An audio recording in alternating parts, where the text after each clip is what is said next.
সাল্লাল্লাহু আলাইহি ওয়াসাল্লামের দাদা মুবারক শহীদ হয়েছিল।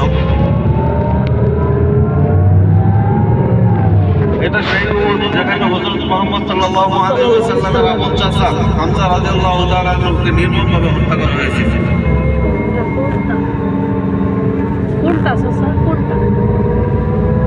এখানে কারো বিজয় হয় নাই, কাফেরদের সাথে তুমুল ঝগড়া হয়েছে, তুমুল যুদ্ধ হয়েছিল, যেখানে প্রায় আমাদের 70 জন সাহাবার শহীদ হয়েছিল এবং তাদের কবর ওখানেই আছে।